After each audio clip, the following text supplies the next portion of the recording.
Veamos una segunda parte de electromagnetismo. Ya vimos que toda corriente eléctrica crea un campo magnético a su alrededor. ¿Será posible al revés que un campo magnético, entre comillas, imanes, pueda producir electricidad? Veamos la animación siguiente. Bien, la experiencia propuesta por Michael Faraday es la siguiente. Tenía un alambre conectado a un microamperímetro. Aquí lo estamos colocando un voltímetro que tiene su punto intermedio, sería el cero. A la derecha datos positivos, hacia la izquierda datos negativos. Y un imán. Este imán tiene cierta cantidad de intensidad de campo magnético. Aquí dice el 50%. La podemos aumentar. Igual el alambre, ¿no? Le podemos dar más vueltas, en esta parte le podemos agregar. Veamos qué pasa, dijo Faraday. Bueno, si yo tengo un imán, ¿sí? Y para acercarlo aquí a la espira, vemos que prácticamente no pasa nada. ¿Por qué? Porque el campo magnético en sí no es el que va a producir un voltaje inducido. Vean qué pasa cuando lo acercamos, ¿sí? O cuando lo alejamos, como en este caso, al acercarlo y al alejarlo. O sea, al acercarlo, aquí nos está ilustrando, ¿no? Cómo los electrones se están moviendo en la espira. Entonces, cuando lo acercas, el norte llega aquí, se va hacia la izquierda. Y cuando lo extraes, se va hacia la derecha. Eso lo podemos aumentar, decíamos, el campo magnético, lo llevamos al máximo. Hemos duplicado el campo magnético y ahora al entrar se va con mayor intensidad a la izquierda y luego derecha, izquierda y derecha. Pues se va a llamar corriente alterna, porque mandamos un pulso negativo en este caso, luego positivo, un negativo, un positivo, un negativo y un positivo. Y hace que variemos nosotros moviendo el imán o movamos nuestra bobina de una espira. Y se vieron igual, a la derecha, izquierda, izquierda, derecha, izquierda, derecha. Es más notorio si aumentamos el número de espiras, ¿no? Ven ustedes aquí, va. Acercamos para izquierda, derecha, izquierda, derecha, izquierda y derecha. Entonces la aguja va de un lado a otro. Claro que es mejor el movimiento de esta manera, ¿no? Se nota mucho más. Va al máximo negativo, al máximo positivo, máximo negativo, máximo. Pues de acuerdo con la variación que le hagamos, será el voltaje inducido. Y decimos, se va a llamar corriente alterna porque va negativo, positivo, negativo, positivo, negativo, positivo, positivo, negativo, positivo. Ahora, pocas espiras nos van a dar poco voltaje inducido. A veces no se nota mucho en la corriente alterna, por ejemplo en casa, con pocos, porque pues, prácticamente la intensidad luminosa prende, se apaga, prende, se apaga, prende, se apaga, pero depende del movimiento, ven ustedes, ¿no? Qué tan rápido se enciende, qué tan rápido se apaga. Si lleva pocos movimientos, no se nota tan rápido. Si lo hacemos más rápido, ¿sí? Va a llegar un momento que prácticamente no se nota que se está apagando, ¿no? Es lo que es la corriente alterna. Mover este sistema, este imán, digamos, moverlo 60 veces en un segundo, donde yo lo muevo apenas si acaso son 3 veces por segundo.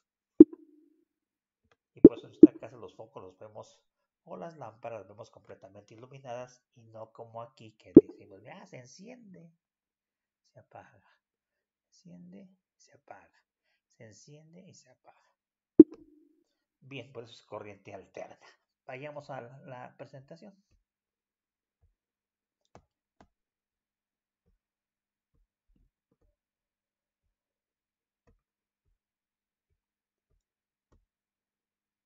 Experimentalmente tenemos bobinas de este número de 5000 vueltas, galvanómetros o microamperímetros para hacer el experimento.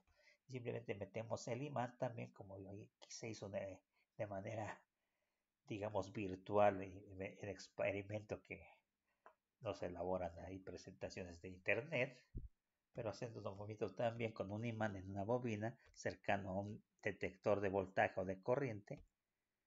Veríamos que la brújula va a la derecha, izquierda, también de manera similar. Conclusión. La fuerza electromotriz inducida, en este caso sobre un alambre o sobre una bobina, va a ser directamente proporcional a la cantidad de líneas de fuerza magnéticas que sean cortadas en un segundo. O sea, que sean variadas en este caso, ¿no? del voltaje inducido depende de la rapidez con que cambie el flujo magnético. Es decir, si lo muevo más rápido o más lentamente nuestro imán. A la par del Faraday, también por ahí trabajó Lenz, la misma experiencia. Claro que él le agregó todavía un poquito más lo que está marcado aquí en la parte inferior. Siempre que se induzca una fuerza electromotriz, la corriente inducida tiene un sentido tal que tiende a oponerse a la causa que la produce. ¿Sí? Eso hizo que se le marcara esta ley de Faraday un signo nada más de oposición, un signo negativo. ¿Por qué se llama fuerza electromotriz? Porque era el movimiento de electrones. Y para que se muevan los electrones, pues se requiere movimiento, se requiere una fuerza. En este caso fue una electromotriz inducida. En realidad no es otra cosa más que los polos, ¿no? Por lo tanto, lo que se está induciendo es un voltaje. Aquí está más al final, no está todo el rollito que está aquí, sino al finalmente aquí está planteada las dos leyes. Lo que decimos, la fuerza electromotriz inducida aquí en la parte de amarillo es directamente proporcional a la variación del flujo de phi en dt, la variación del flujo, que tan rápidamente se esté moviendo el campo magnético. Claro que también va a depender de la magnitud de ese flujo magnético. Ya lo vimos que con un imán al 50% es poco la inducción. Y al aumentar al 100% fue mayor. Entonces sí depende. Si yo utilizo un imán, digamos, de mayor intensidad, como son los de neodimio, pues el voltaje inducido será mayor. Y también ya vimos por ahí que también depende del número de vueltas, ¿no? Si a nuestra bobina le ponemos pocas vueltas, el voltaje inducido es pequeño. Si aumentamos, será mayor. Y el signo menos es de la ley de Lenz, ¿no? Que siempre que se tenga un voltaje inducido va a haber una corriente que se impone a la causa que lo produce. Es nomás lo importante. Conclusión, un campo magnético variable induce o produce un voltaje inducido. Si hay un voltaje y una resistencia, se va a provocar una corriente inducida. Claro está. Bien, y el concepto que nos interesa más que nada el día de hoy tiene que ver precisamente con la inducción de Faraday. Y claro, no debemos olvidar la primera parte. Hemos hablado de dos principios fundamentales planteados por Christian Oersted y por Michael Faraday. ¿Qué establece Michael Faraday? ¿Qué establece Oersted? Pues recordarán que el primero que hablamos fue de Oersted. Toda corriente eléctrica genera a su alrededor un campo magnético. Eso nos permitió construir electroimanes. ¿Sí? Ver el campo magnético, qué tan intenso puede ser al variar el número de vueltas, aumentando el número de vueltas, metiendo un núcleo ferromagnético para aumentar más lo que sería ese nuestro electroimán. Entonces la corriente eléctrica produce a su alrededor un campo magnético. Se puede decir que Oersted dice que la corriente eléctrica produce magnetismo. ¿Y qué establece Faraday? No que el campo magnético, sino que variando ese campo magnético se induce un voltaje inducido en la bobina. Así que Faraday dice la variación del campo produce electricidad, en pocas palabras, produce un voltaje. Y aquí está ilustrado lo que es un transformador, es un núcleo de fierro en el cual se colocan a su alrededor dos bobinas. Esa de pocas vueltas, del lado izquierdo se puede aplicar un voltaje, del lado derecho se va a obtener otro voltaje. Porque se puede pasar de uno a otro precisamente por esa variación del campo magnético. Así que una corriente eléctrica crea un campo magnético, pero si es corriente directa, ese campo magnético estaría siempre en la misma dirección. Y estando siempre en la misma dirección, ese campo magnético no estaría variando y no induce un voltaje. Así que si mi transformador lo conecto a una fuente de corriente directa, no tendré voltaje inducido en la bobina del lado derecho. Claro, la bobina del lado izquierdo se llama bobina primaria, al lado derecho bobina secundaria. Bobina primaria es la que se conecta a la fuente de alimentación, que ya mencionaba que tiene que ser de corriente alterna para que haya esa variación del campo magnético en un sentido o en otro. En la corriente directa no hay inducción. Aquí tenemos entonces el primario, es la bobina que se conecta directamente a la fuente de alimentación. En nuestro caso, digamos, en casa sería al contacto. Ahí se está conectando a la fuente de corriente alterna. Y del lado derecho tenemos nuestra bobina secundaria que también nos va a dar entonces una corriente alterna. Si nosotros mandamos un pulso, digamos, positivo, la corriente eléctrica va a ir en una cierta dirección y va a inducir un campo magnético que va en un sentido, digamos, contrario a las manecillas de un reloj. ¿Qué va a pasar? Que con este pulso va a inducir del lado derecho también un voltaje positivo. ¿Qué pasa en el siguiente punto, que sería un pulso negativo? Pues esta va a producir una corriente que va a generar ahora, en este movimiento, la corriente va a ir en este caso por la parte inferior y el campo magnético se va a crear en sentido contrario, induciendo de este lado también un pulso negativo. Pero decíamos que la corriente alterna tiene una frecuencia de 60 Hz. Se puso en 60 ondas. Esto que acabo de ilustrar, ¿sí? Se hace 60 veces en un segundo, de tal manera que vamos a estar en pulsos positivos, pulsos negativos, pulsos positivos, negativos. Cada uno de ellos está induciendo pulsos positivos y negativos del lado derecho. Y así el voltaje que se tiene en el primario está pasando al voltaje secundario sin que haya un enlace, digamos, físico de una bobina a otra. Eso es lo que hace un transformador. Y de acuerdo con la inducción de Faraday, el voltaje inducido depende del número de vueltas. Así que si yo aquí pongo poquitas vueltas, el voltaje inducido va a ser pequeño, sin importar que el voltaje tenga aquí. Si aquí mando 120 volts y aquí tengo pocas vueltas, tendré un dato menor de 120 volts, porque tiene pocas vueltas. Y si tenemos mayor número de vueltas aquí, si aquí tengo 100 volts, aquí tendré sin mucho mayor número de fuerzas, puedo tener 200 volts, 300 volts, etc. Eso es lo que es un transformador. Modifica los valores de voltaje del primario al secundario. Entonces, el transformador es un conjunto de bobinas acopladas por medio de campos magnéticos que permiten entonces que el voltaje pase de la bobina primaria a la bobina secundaria sin que haya un enlace físico. Se usan para cambiar valores de voltaje y corriente de un circuito y otro. Principalmente los transformadores se aplican en las transmisiones de energía eléctrica de las centrales a nuestra casa, aunque también se presentan en muchos equipos, por ejemplo hasta en nuestros eliminadores para cargar nuestro celular, ¿no? Ese cuadrito pequeñito que conectamos nosotros al contacto y luego le ponemos nuestro cable hacia nuestro celular, tiene una pequeña transformador, el cual va a modificar el voltaje para que no se queme nuestro dispositivo, en este caso celular. Y aquí está ilustrado, ¿no? Las plantas generadoras se pueden voltajes que a veces hay que transmitir a mayores valores por el efecto Joule que ya se vio al principio de los circuitos eléctricos, que toda corriente eléctrica crea calor, ¿no? Si aquí hay mucha corriente eléctrica que va a pasar en la línea de transmisión, va a haber mucho calor y se va a perder mucha energía eléctrica. Así que se requiere elevar el voltaje para poderse transmitir. Entonces se necesita transformadores para poderse transmitir. Y llegando a las ciudades se requiere transformadores para bajar ese voltaje, ¿sí?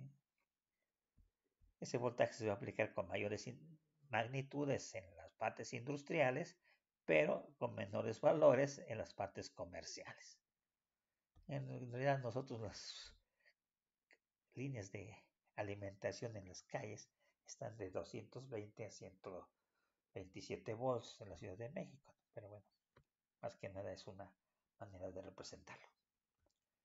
Entonces no se olviden, un símbolo del transformador más sencillo que los dibujitos serían estas dos bobinas. Aquí estaría el símbolo de un transformador que tiene su voltaje primario del lado izquierdo, su voltaje secundario del lado derecho. Y hay dos bobinas, primaria y secundaria, que aunque pueden ser dibujadas con el mismo tamaño, el mismo número de vueltas, al indicar los datos se le puede indicar que tiene diferentes números de vueltas.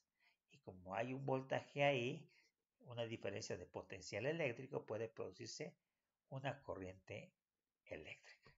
Esas dos barritas representan el núcleo ferromagnético. Si la bobina primaria y secundaria se enlazan con este núcleo ferromagnético. La ecuación que relaciona en este caso al transformador sea el voltaje inducido, decíamos, va a depender del número de vueltas, así también el voltaje primario. Así que el voltaje primario es directamente al número de vueltas del primario y el voltaje secundario será también proporcional a sus números de vueltas. Pues se relaciona matemáticamente con esta ecuación. Las corrientes son inversas. Esto se llama la ecuación del transformador. Esta ecuación es válida si consideramos que nuestro transformador es casi ideal. Casi no se presentan pérdidas debido al magnetismo entre láminas, entre el calentamiento de alambres, etcétera, etcétera. Entonces, para transformadores ideales manejamos esta ecuación que es la que vamos a utilizar nosotros. Ya saben que VP y VS. V es voltaje. Y la P pequeñita es de voltaje en el primario, voltaje en el secundario. Las NP y NS están ahí en medio. N es número de vueltas de la bobina primaria, P y de la bobina secundaria.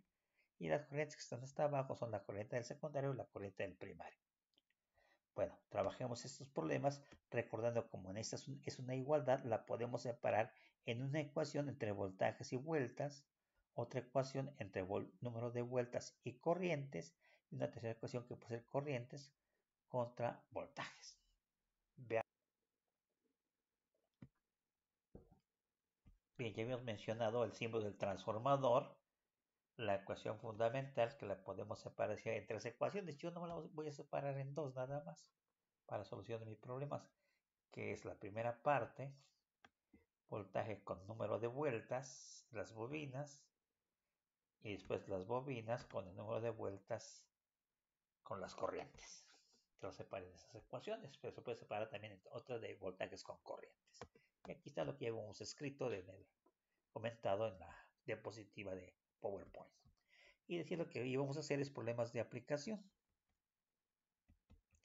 Dice, para un transformador elevador, faltó comentarles que si la bobina primaria tiene menos vueltas y la secundaria entonces es de mayor número de vueltas, ahí el voltaje se aumenta. Se llama transformador elevador. Si tuviera el caso contrario, que la bobina primaria tuviera más vueltas y la secundaria menos vueltas, bajaría el voltaje, se tendría entonces un transformador reductor. Si la cantidad de vueltas del primario y el secundario son iguales, el transformador se llama de enlace o relación 1 a 1.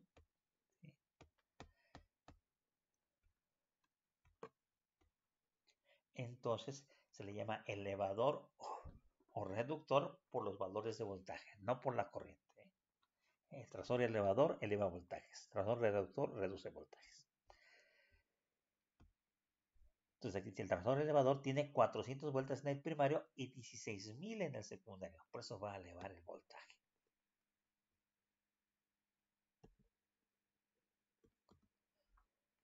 El transformador elevador.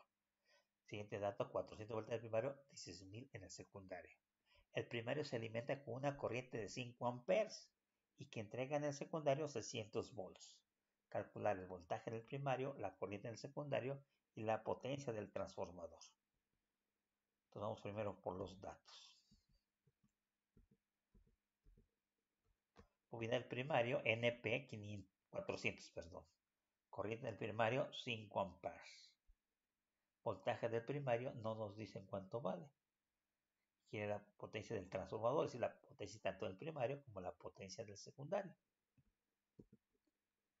Número de vueltas del secundario, 16.000 vueltas. Voltaje del secundario, 600 volts. Y nos preguntan la corriente del secundario. Y también la potencia del secundario. ¿Qué podemos hacer? En primer lugar, hay que tener nuestra ecuación. Ya decíamos, como nos están dando números de vueltas del primario y del secundario, podemos calcular voltaje.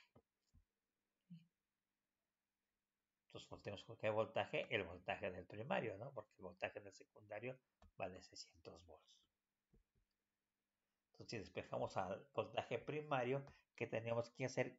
Quitarle de aquí VS. Entonces, el voltaje del secundario que aquí está dividiendo para eliminarlo, en la parte de arriba multiplicamos por voltaje secundario. ¿Sí? Perdón. Entonces, multiplicamos arriba por el voltaje del secundario. Y para que no se altere, de este lado también multiplicamos por el voltaje del secundario.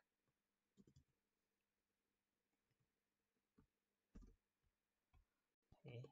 Voltaje del secundario de aquí, voltaje secundario desaparecen. Así que este voltaje entre este voltaje desaparece. Y nos queda nada más de ese lado las magnitudes faltantes. Y lo voy a hacer por separado para que no se encime mucho, ¿no? Que nos quede ahí. Entonces despejamos, decíamos, ¿no? Quedó simplemente, nos quedó el voltaje secundario solito porque el voltaje secundario ya aparecía del lado derecho. Ya que está solito despejado, pues simplemente lo que falta es poner nuestros datos. La bobina, primero es el voltaje de secundario que vale 600 volts. ¿Sí? A 600 volts. Por la bobina primaria, que son 400, está aquí. Entre NS, que es la bobina secundaria, la 16.000.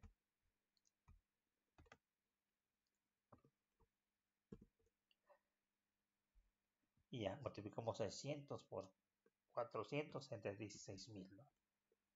Y el voltaje entonces del primario es de 15 volts. Entonces contestamos la pregunta amarilla.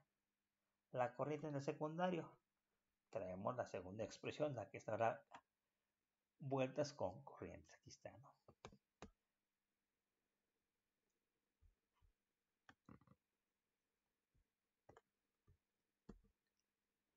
Igual se despeja, ¿no? Como queremos la corriente del secundario, lo mismo que pasó, ¿no? Quitamos la IP multiplicando arriba por IP y desaparece. Como multiplicamos por IP del lado derecho, también debe aparecer por IP, ¿no? Aquí está. Ponemos nuestros valores, la corriente del primario, 5 amperes por la NP, 400 vueltas la primaria, entre la bobina secundaria que es de 16.000. 5 por 400, 2000 es de 16.100, un octavo, punto 125 amperes. Y con eso ya tenemos la corriente del secundario. La tercera pregunta es la potencia del transformador. Recordemos que la potencia se define como el producto del voltaje por el valor de la intensidad de corriente. Así que si yo quiero la potencia del primario, multiplicaría el voltaje del primario por la corriente del primario. Y en este caso son voltaje del primario 15 volts, que fue el que calculamos en ese momento. Y la corriente era un dato que valía 5 amperes. Y 15 por 5, 75, ¿no? Como es potencia, se mide en watts. ¿Cuánto vale la potencia del secundario? Voltaje del secundario por corriente del secundario, donde el voltaje secundario son 600 volts. Y la corriente del primario la acabamos de evaluar que fue de 0.125. Multiplicándolo también nos queda 75 watts. Y eso es algo que ya había mencionado. En los transformadores ideales se va a cumplir que la potencia del primario es igual a la potencia del secundario. Es decir, estos valores. Así que si yo encontré que la potencia del primario valía 75, me bastaba con escribir que la potencia del secundario, ¿sí?, también es 75. No tengo que hacer ningún cálculo. Aquí lo tuve que hacer para mostrar ese principio. Vamos a dejarlo como estaba. Para poder que quedó la conclusión de esta manera. Sabiendo esta última conclusión, podemos empezar a trabajar también más fácil los problemas. La potencia de un transformador reductor es de 600 watts con bobinas de 7500 vueltas y de 1500 vueltas. Si el voltaje que entrega, o sea, el voltaje que entrega es lo que está entregando, sería lo que está al lado derecho, secundario, 20 volts. ¿Qué corriente y qué voltaje se tiene en el primario? Aquí los datos son potencia. Recordemos nuevamente lo que me había mencionado. La potencia, dice el problema, del transformador es 600 watts. Esta potencia no solamente es del primario, 600 watts, sino que también es del secundario, 600 watts. La bobina de 7500 es del primario y de 1500 es la del secundario. El voltaje que entrega, o sea, el voltaje del secundario es 20 volts. Nos piden el voltaje primario y la corriente primaria. ¿Qué podemos hacer aquí? Pues ya vimos que si tenemos la bobina primaria, las dos bobinas y un voltaje, podemos encontrar el otro voltaje. Si tengo voltaje secundario, puedo encontrar el voltaje del primario, ¿no? Que fue lo que hicimos en el ejercicio anterior. Así que simplemente el voltaje del secundario, que son 20 volts, por bobina primaria de 7500, entre la secundaria que valen 500, nos quedarían 100 volts. Así tenemos los dos voltajes, el voltaje del primario 100 volts, voltaje del secundario de 20 volts. Y aquí nos surge la manera, ¿cómo encontrar una corriente usando la ecuación del transformador si no tengo la corriente del secundario? Entonces, ¿qué puedo hacer para obtener la corriente del primario? Pues recordar que también la potencia, si tiene su ecuación como voltaje del primario por corriente del primario. Y me está dando la potencia del primario, que son 600 watts, y tengo como duda cuánto vale la corriente del primario y el voltaje del primario. Si el voltaje del primario ya está ahí, ¿no? Son 100 volts. Ya nos falta ya la corriente del primario. Entonces para ello despejamos, ¿no? Dividimos entre IP del lado derecho, dividimos entre IP del lado izquierdo. Así que nos queda que la corriente del primario es potencia entre voltaje. Y lo habíamos hecho, ¿no? La potencia es 600, el voltaje son 100 y nos queda entonces 6 amperes. Si también nos piden la corriente secundaria, podemos hacer lo mismo, ¿no? Ya sea utilizar esta expresión que ya manejamos en el caso anterior, pero ahora queremos la corriente del primario.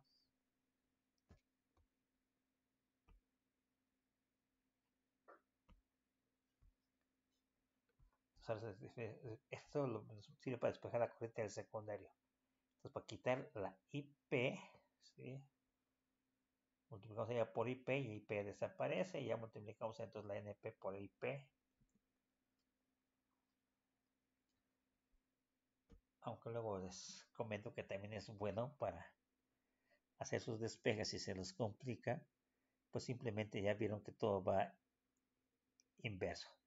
La bobina secundaria que está aquí para quitarla, como está dividiendo, entonces pasa a multiplicar del lado izquierdo. Y la I primaria que está dividiendo pasa del lado derecho a multiplicar a la bobina primaria. Y ahí se despeja cualquiera de las variables, en este caso la IS, ¿no? Que es NP por IP entre la NS.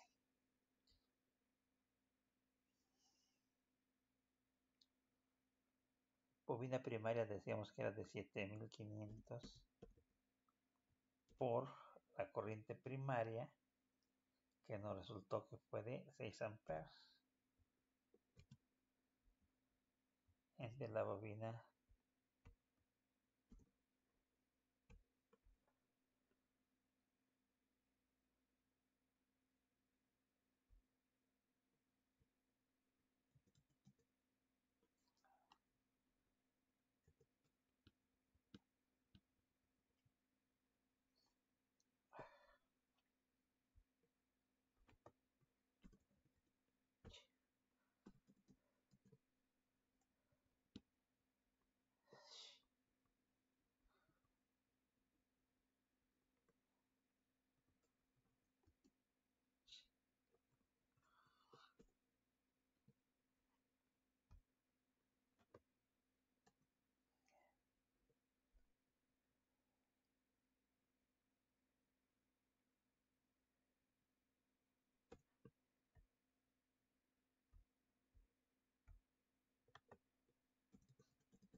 Bien, como tercer ejemplo tenemos el siguiente. Un transformador con 4000 vueltas en la bobina primaria se conecta a una fuente de 15 amperes. Si debe entregar una corriente de 1.2 amperes en el secundario determina el número de vueltas de la bobina secundaria, precisamente. Entonces trabajo con 4000 vueltas en la bobina primaria. Se conecta una fuente de 15 amperes. 15 amperes. Entonces ahora no se conoce el voltaje.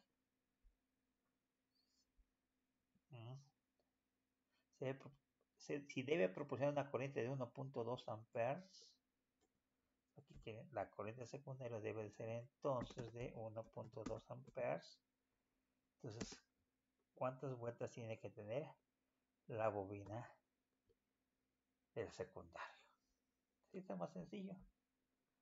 Entonces, en este caso teníamos que recurrir a la ecuación de las corrientes y el número de vueltas. Ya saben que una identidad 3 es igual a 2 más 1, 2 más 1 es igual a 3. Es para facilitar los despejes, ¿no? Entonces aquí tengo dos corrientes, son datos. La bobina primaria es un dato y la que nos falta es la bobina secundaria.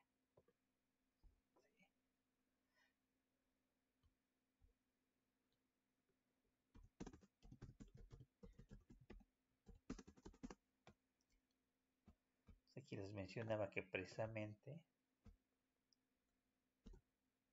para despejar la corriente del primario que está aquí pasa a multiplicar del otro lado. Y que la bobina secundaria que está de este lado pasa a multiplicar de este lado. Cuando nos llevamos nosotros la variable que estaba en la parte inferior, nos queda la unidad, recuerden, nos queda la unidad. ¿Sí? Y cualquier dato, en este caso la corriente de secundario, dividida entre sí mismo, pues nos da el mismo valor. Pero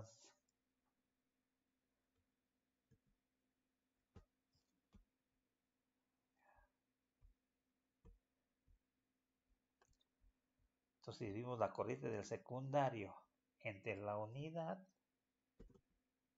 pues nos queda simplemente la corriente del secundario. De manera análoga, la bobina primaria se divide entre 1,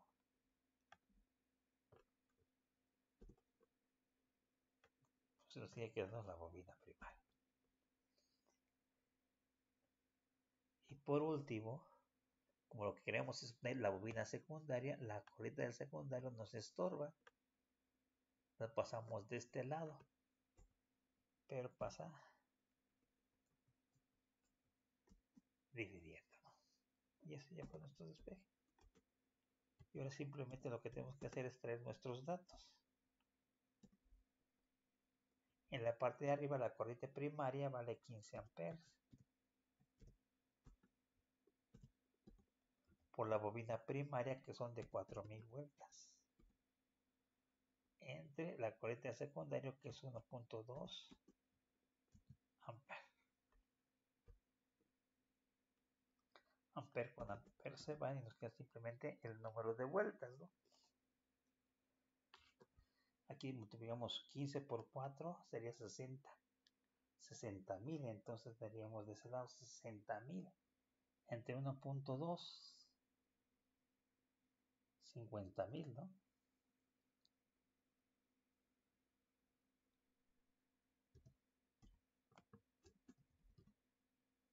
Y ese sería el número de vueltas de nuestra bobina secundaria.